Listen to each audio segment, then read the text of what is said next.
Hi guys, good afternoon. It's about 12:30 here in Arizona. It's a beautiful day here. It's going to be low 70s, so gorgeous weather. Lots of exciting things. I'm really excited with the interaction that you guys are participating in our group chat space.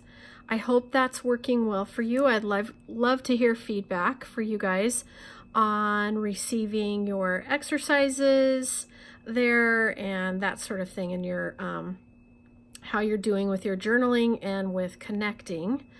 I wanted to share today a couple of things. I'm going to email you. It is a practice. It's an energy practice. Qigong uses it. Tai Chi uses it. A lot of West or Eastern movement modalities use it, and it's called standing on stake. And what it does is it's another centering and grounding tool, another way of movement, and it allows and enables us to receive more energy, both from the earth, but also energy that we build up within ourselves.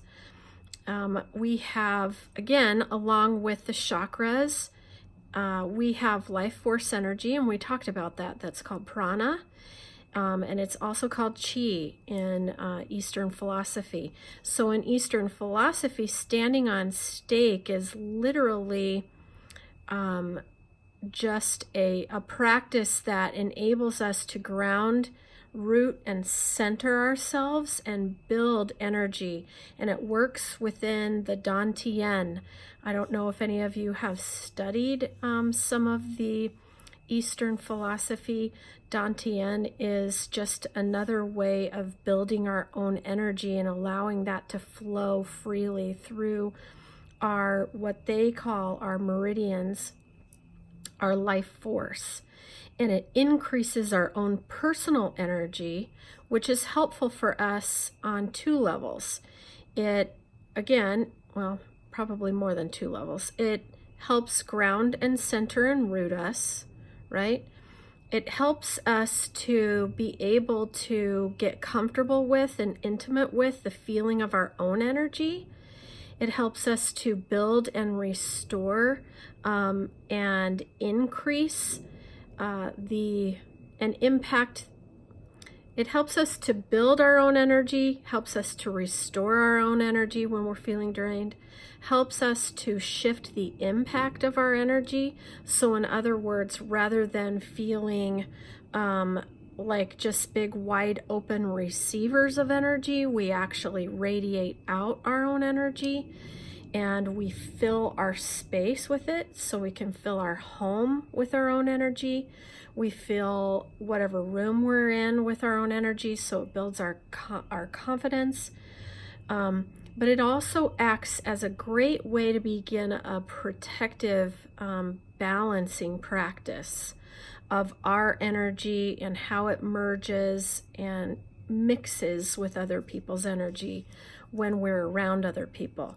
And that's going to be key, especially for us as we're building our intuitive awareness.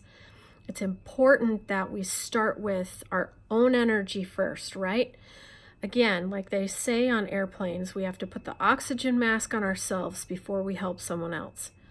So in our journey, for whether this is a journey for healing for you, for most of you, I would wager it probably is, whether it's a journey of just becoming more in tune with your intuitive awareness, but also with helping to combat, the blending and mixing of other people's energy and allowing their stuff to get stuck in with ours. This practice, standing on stake, is going to be super beneficial for you, okay? I'm going to send another video. I'll post another video of myself doing each of the poses so that you have a visual of it. And then I will send that as a document. I'll send like an illustration in a document in your emails as well, okay, so that you can see that. But this is another tool for you. And again, you're going to get out of this what you put into it. I'm not talking about making this a huge thing of your day, but incorporating it at the beginning of your day is vital. So get up just a few minutes early, 20 minutes early. When you start this practice with standing on stake, you're probably only going to hold each pose for maybe 30 seconds, maybe a minute, okay? Do not get discouraged. It's going to take time, just like with meditating. You couldn't meditate for a half an hour when you began, right? But as you meditate and make it a daily practice and a daily habit, the mind and the body crave it. It's like nutrients, okay? We can't just flood our bodies with a lot of fruits and vegetables, or we get bloated, we have gastroenterological distress, we shit a lot, we have diarrhea, we have a lot of gas, okay? I'm just gonna get real, okay?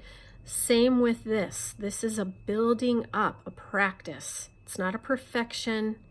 It's not, oh, I gotta, do all of these huge, tremendous things. Give yourself that time. Give yourself the 10 to 15 minutes, 2-3 times during your day. In a 24-hour period, I know that you can find the time to do these things, okay? So I'm here for you, just encouraging you and loving on you and holding the space. Trust me when I say that things will really shift for you when you start adding this practice to your daily habit, okay? Brief period in the morning, hold each pose for as long as you can. It's critical and vital that you do your deep breathing. We're gonna take an inhale and blow it out through the mouth, okay? We're gonna go slow. Take that inhale for 4 or 5 breaths. Exhale for 4 or 5 breaths, okay? All right.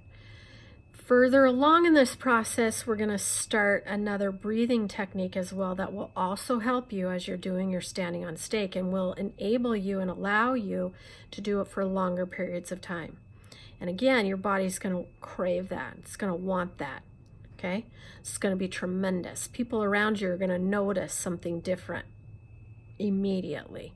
Trust me. All right, so I will send you the video with me doing the poses, okay? Or I'll either do that, or what I will do maybe is take some still photography of me holding each pose, and I'll label it, okay? And then I wanted to also, well, I'll send another video on this. Okay, so that's all for now. I'll post this to YouTube. I'll post it to our group chat. And then I'll take pictures of me standing on stake for the rest of you guys, okay? All right.